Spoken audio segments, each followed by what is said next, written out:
Hey, everybody. Welcome to another edition of the Just Listen to Yourself podcast with Kira Davis. I, of course, am your host, Kira Davis, and these are strange times. I don't have a debate for you today or a big question to ask and answer today. Today, I just want to talk about, what's really on the forefront of all our lives right now, which is coronavirus, but not really the virus itself, but being neighborly. I think that in these times, we can all use a little bit of encouragement. And I know that for me, it's been so helpful to hear the voices of people that I trust, people in the media, people that are just friends or family. We've been making calls to people. We haven't talked on the phone in quite a while, and we've been doing a lot of that lately. My husband had some video chats with some friends, some old college buddies and even high school buddies. They got on like a group chat the other night, and I don't know the last time he spoke to some of those guys just in person. It was just really neat to see. I kind of was making fun of them because it was just a bunch of old guys on, trying to figure out how to work the technology. But in the end, I was eavesdropping on the conversation, and they just were so encouraging towards one another, and they ended by sharing Bible verses. They joked around a little bit. They got a little blue. They they talked about their wives. They talked about their kids. They complained. They just did everything that you would do if you were hanging out with your buddies. It was so nice, especially at the end when, one of them asked, "What are you doing to keep yourselves encouraged? Where's your heart at right now?" And it spurred a whole new level of conversation for a while. And they all shared where they were at, what they were feeling.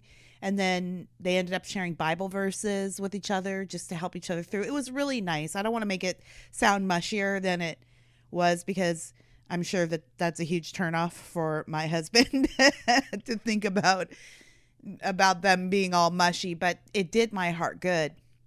And I just think this is a time when we're reaching out for some comfort. So I'm going to have some entertainment for you. I'm going to cut another episode, and it will be a topic, because I know you guys want to. You can't be coronavirus all the time, all coronavirus all the time. I get that, but I know that we're still in the beginning days of this. Believe it or not, it's just so insane. We're still in the beginning days of this, but we're sort of settling into some kind of routine, and it's still scary, but it's still scary.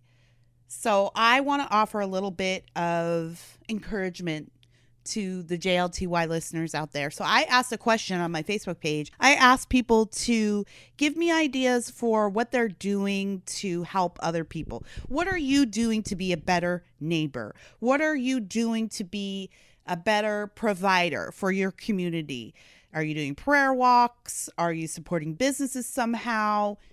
Have you figured out a unique way to bring comfort or joy to your neighbors? I just wanted to hear what people were doing, because I think in these times, what's going to pull us through, as I'm recording this, the Senate is deliberating a ridiculous stimulus bill, which is full of all kinds of ridiculous pork, has nothing to do with the American economy or what Americans need right now, which is a check. Americans need a check. That's all they need. That's all they need. And they've got all kinds of weirdness in this bill, and they're not helping. They're still getting paid, and they're not helping the people who aren't getting paid. So that's going to be up to us. It's clear to me that we're going to have to help each other. We cannot look to the government for help. They're just going to screw us over in some way.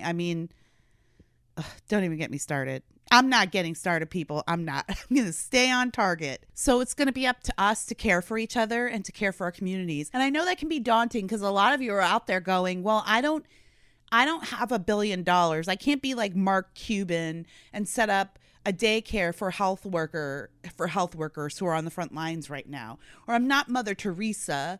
I can't move to India or to Skid Row and live among the poor and the sick and risk my health and life every day. What can I do?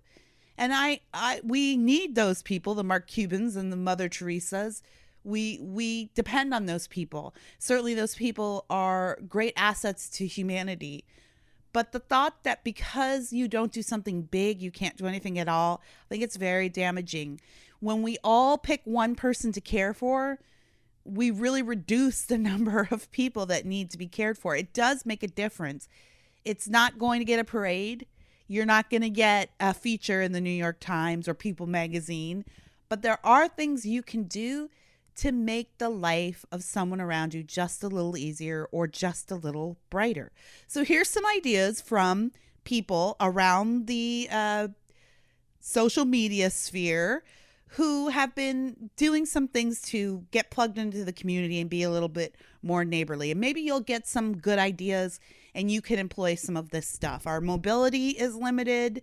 Our funds are limited. We don't know when we're going to be back in business, so to speak. But there were a lot of great ideas on this thread that aren't very costly or costly at all.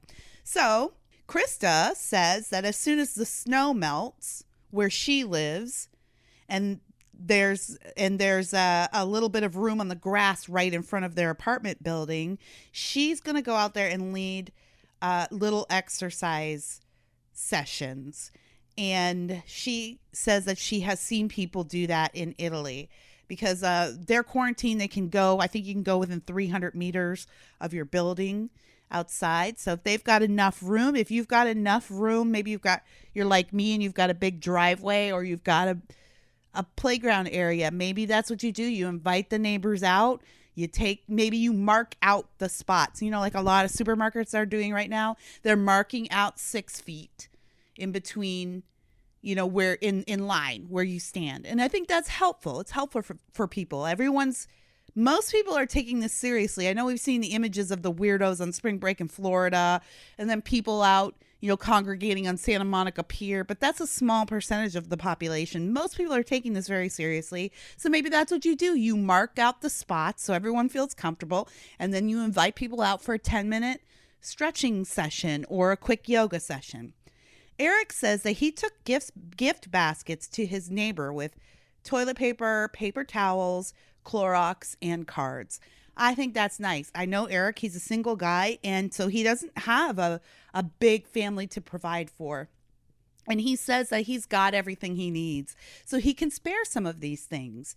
And I really appreciate that sacrifice, Eric. I think that's a great idea.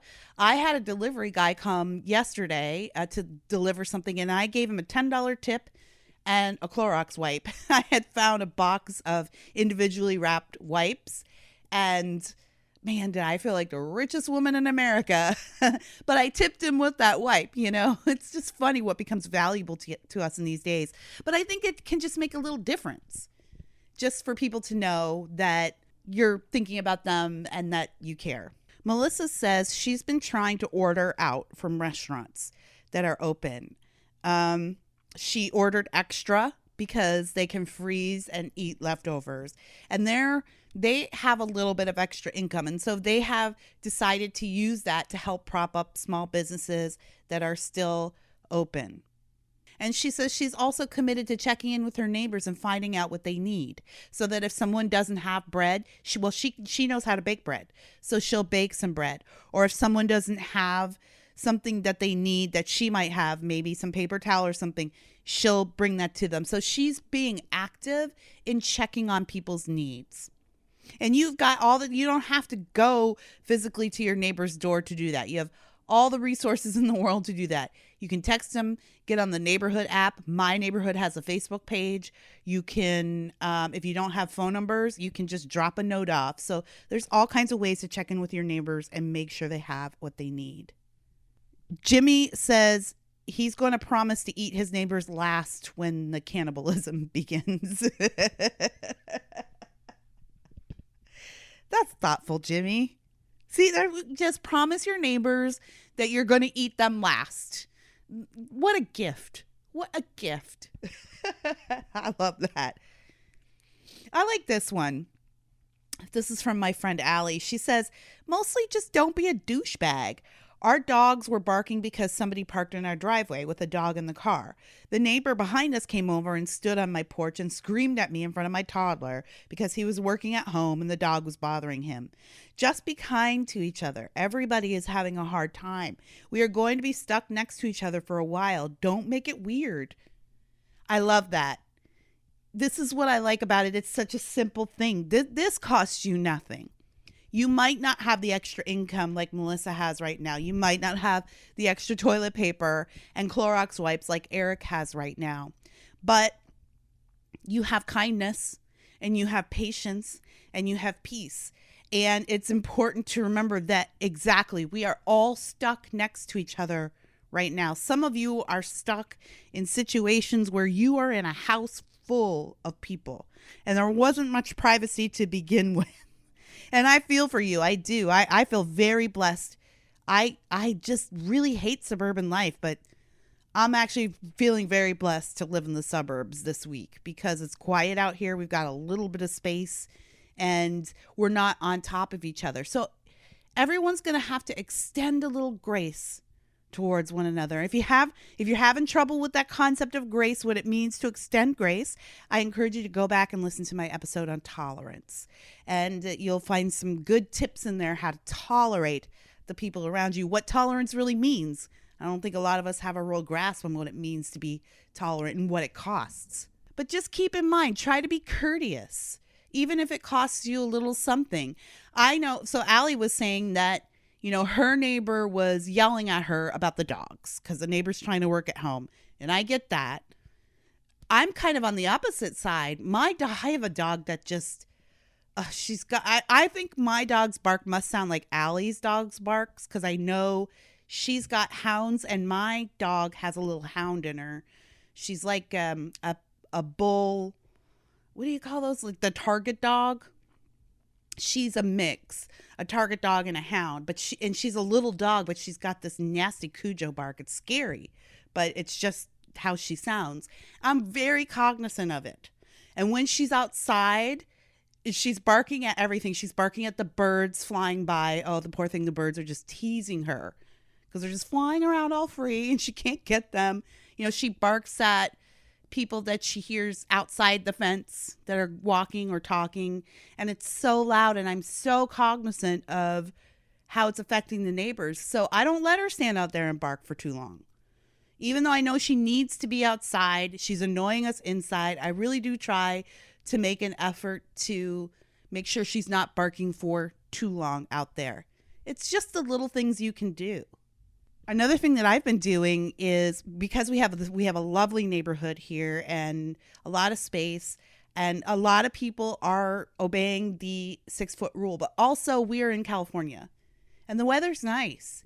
And I live in a neighborhood where there's tons of families with little kids. And so I do want to get out and walk during the day, but I'm very cognizant of the fact that there are families outside and they're walking. They're trying to do something with their kids. They're taking their kids on a walk. They're letting their kids ride the bike down the street. And so to make them feel better, I just hold my walks until the evening when the kids are inside and in bed. And that way I don't have to worry about anyone thinking like, oh, my kid got too close to her. It's so weird that this is where we're at, but this is the stuff I think that we have to think about now. So it's those little things. But yeah, be kind to your neighbors. We're all going to be stuck together for a little while. And you don't know what stresses people are dealing with inside their house. So let's extend a little grace to each other. Ron says he's been sending his Skype tag to friends and family and letting them know that he can video chat whenever. People that he usually sees only when he travels, now he can see them, on a daily basis over Skype. Tanya says, and some people have been doing this in my neighborhood too. I like this. Our neighborhood is doing something fun for the little ones. For St. Patty's Day, people hung up shamrocks in trees or in windows for the kids to spot. And this week we're doing the same thing with rainbows. And then the kids can play I Spy on their walks with their parents and be entertained. Another thing that I noticed someone was doing on our neighborhood Facebook page, they asked people to put a teddy bear in the window. And so it was like a bear hunt. They were taking their kids on a bear hunt all over the neighborhood. I've seen more and more houses do that. I think it's really cute. My kids are teenagers right now. I'm actually having a hard time getting them to do things. They still just want to be in their room all day on the internet. And so we're having to make a concerted effort.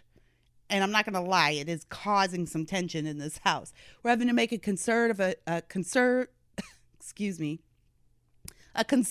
effort to get them out of their rooms and get them active. I'd rather do that than have 2 toddlers, 2 or 3 kids under 10, and they're just going stir crazy and haywire inside the house. They've got to get out.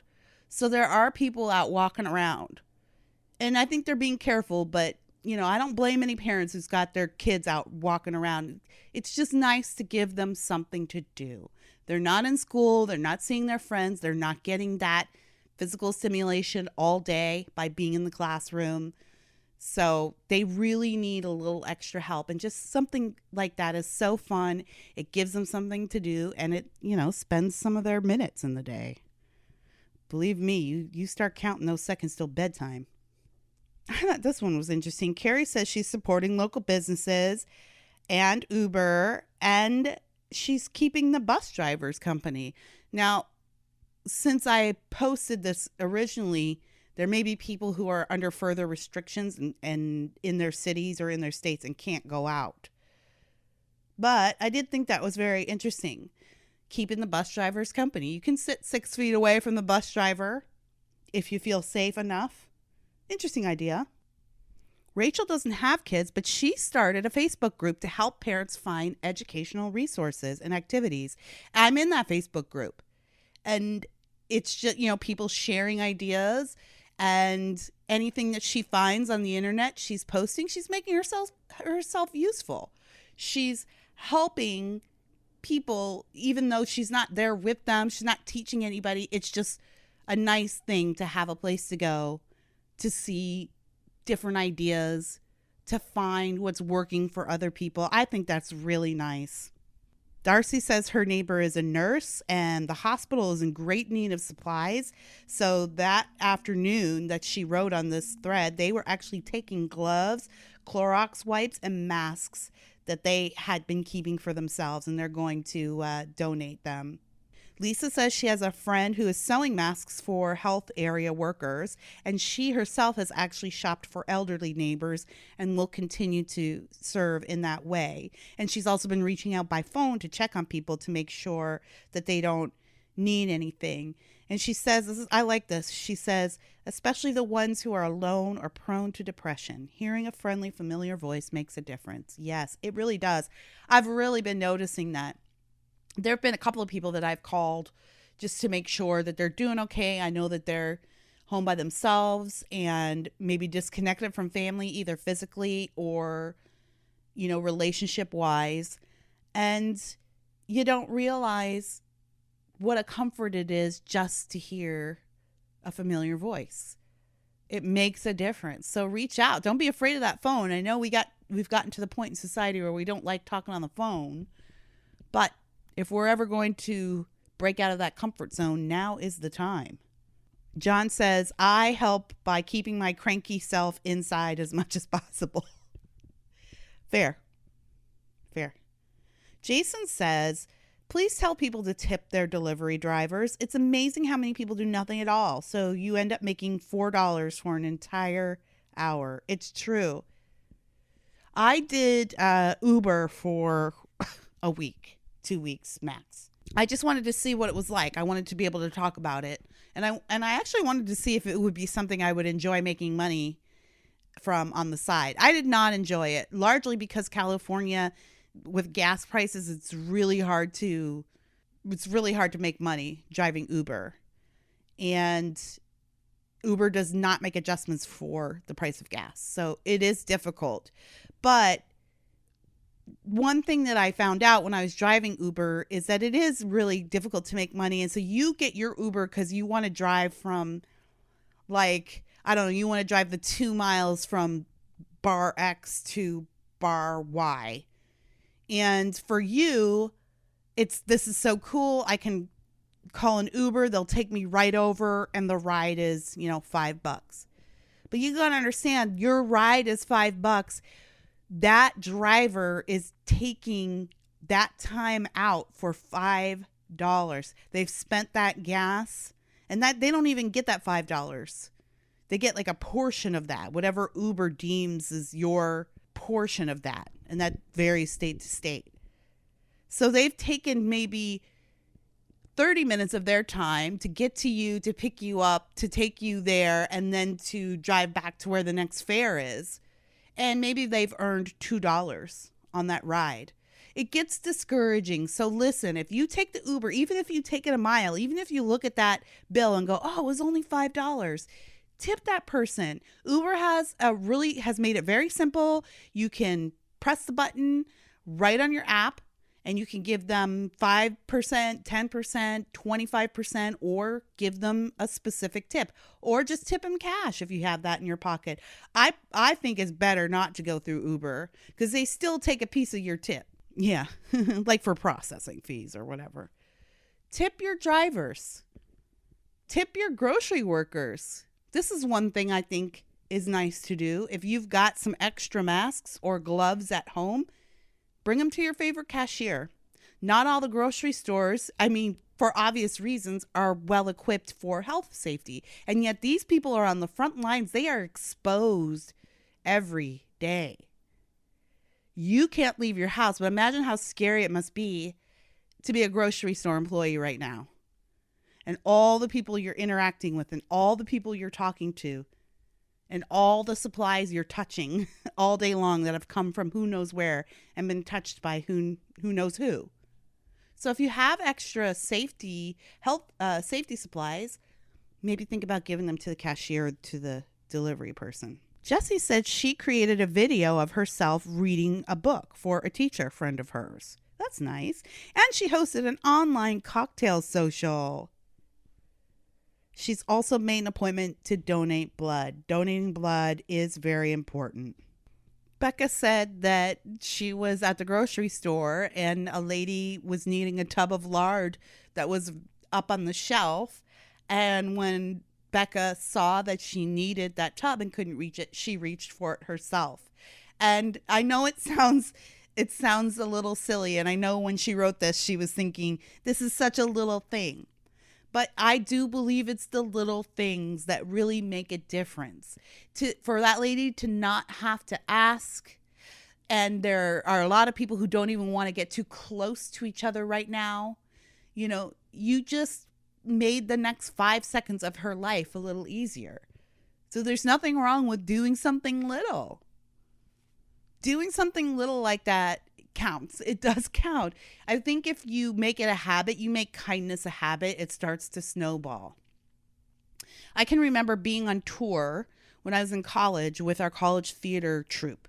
We had a theater troupe that would tour churches. I went to a Christian college, and our director wrote, he's a playwright, an excellent playwright, and he would write the play, and then we'd travel all over the country in a van and perform this play at different churches. And we'd do it for about 10 days, 15 days. And so one trip we were driving somewhere through the Midwest, and he said, okay, I'm giving you guys a directive. This whole tour will be all about service. So you need to figure out how you can serve other people. I want you to look at every little thing you do as an act of service. Everywhere you look around you, you should be asking what you can do to make that place or make someone's life better. And we were annoyed at first because we were basically teenagers and we were like, what does that mean? What, do we have to go work at a soup kitchen? But he really challenged us to think outside the box. And what started happening is at first we were resentful. So we were doing things like pulling over to the side of the road to help people with tires. And it's like, dude, we got to go. Like, we've been in this van for 12 hours. We still got 6 hours to drive. Like, let's go. But then what happened is everybody started to make it a habit. And I can remember I was walking down the street with my friend Joy. We were going to a corner store on a certain pit stop that we made. And there was a bunch of big rocks in the street. They must have fallen off a truck. And Joy said, we should move those rocks to the side so that no one's car gets hurt or damaged. And that's what we did. A little act of service. Did we get any recognition? Did anyone see us do it? Nope. No one thanked us. There was no fanfare. And who knows if we affected anyone's life. but little acts of service will become habit for you. And so, yeah, it does make a difference. You reaching up to grab that tub of lard and get it down for that lady. You made the next 5 seconds of her life a little less stressful. And I think that counts for something. Emily says she's using her Next Door app to reach out to the elderly in her neighborhood and see who needs supplies. Lindsay said, I sent out a group text to all of my neighbors about a week ago just to check in and start a conversation that we can offer each other help. We have several people on the block who are older than 65 and a couple of families with members with compromised health. Right away, everyone started replying, offering groceries, helping in the yard. I'm seeing my neighbors wash the older families' cars, buy them groceries, drop it off. We have always had a really close neighborhood, but this just shows everyone's hearts are in the right place. Yeah, very nice, Lindsay. That's exactly what we should be doing. We can't count on the government to be doing this stuff, guys. We need to be doing it for each other. Jennifer says, it might seem small, but I felt uplifted when someone chalked several blocks with positive messages on the sidewalk outside her house. She posted a picture of one that was at the end of her driveway. And so other people were also writing grateful messages in chalk at the local hospital. Maybe you live close to your hospital and maybe you just, on the sidewalk where the employees walk, when it's clear out one day or evening, you go and you chalk some positive messages. I like that. I've been seeing it at my neighborhood too.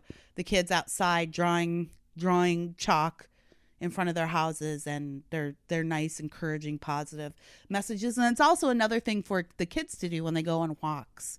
They can look at all of the different drawings. Jan is making protective masks for hospice patients and volunteers. I think this is probably really valuable if you have sewing skills.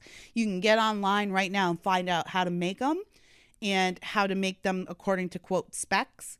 So I know that they are probably not as ideal as a manufactured mask, but in times of need, I mean, gosh, to be working in dentistry right now without a mask, that seems real crazy. I have a friend Ethan from the Babylon Bee, his wife is a nurse and she works in a hospital and she is diabetic. So she's at high risk for this virus. She doesn't work in the infectious disease wing, but they just got their first case of coronavirus this week. And because of the limited amount of supplies, people who aren't in that wing of the hospital don't get the masks. And she's nervous.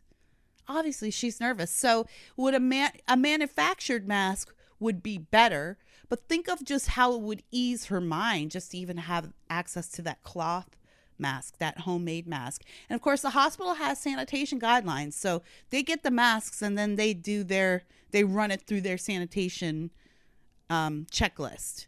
They do the laundry, however they do the laundry. So you don't need to worry about that either. They sanitize them.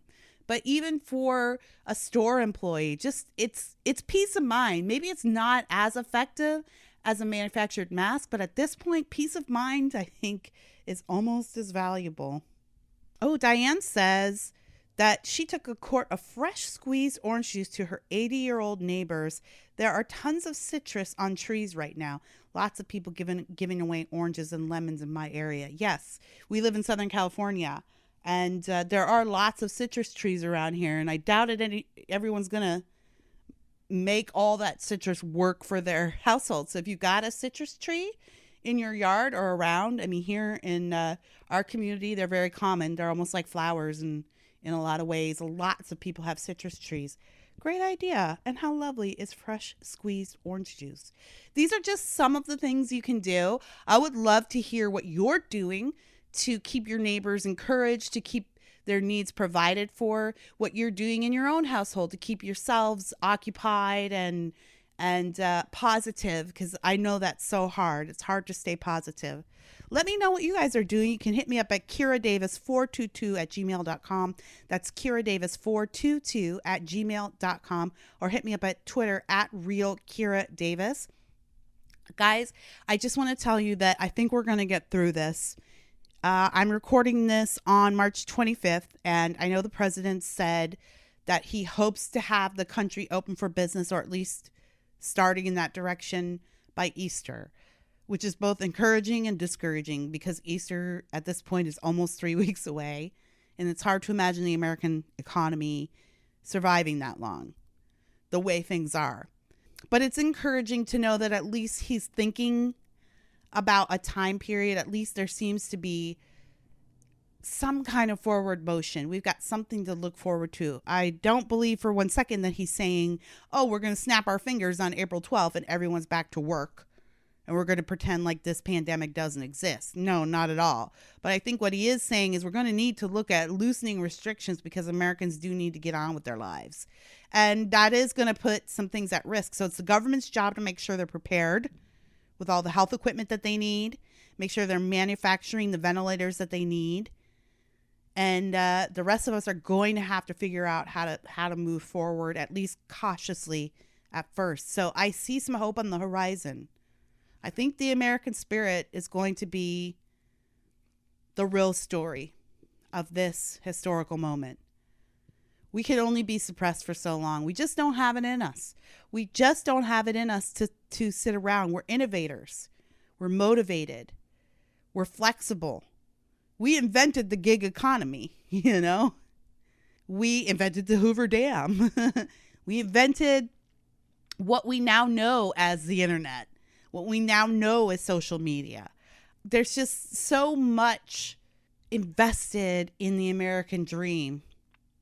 And Americans are so energetic about working, about creating, about providing for themselves. It's just, I don't know of any other term to wrap it up rather than the American spirit.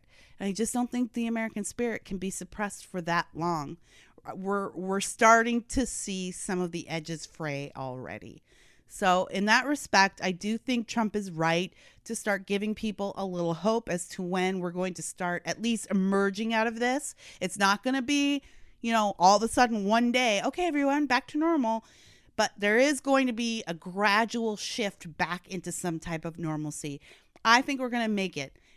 Until then, it's going to be vital. You are vital to the recovery of the American economy. And you're going to do that by taking care of the people around you. Okay? You don't need to think big. You don't need to think big picture. Think small picture. Take care of the people around you. Take care of your family. Take care of your neighbors. And practice kindness. This is how we're going to get through it. And we are going to get through it. I promise. We are going to get through this. And we are going to be even stronger on the other side. This I know. Okay, guys, I'll talk to you next time. Until then, don't forget, every once in a while, just stop and listen to yourself.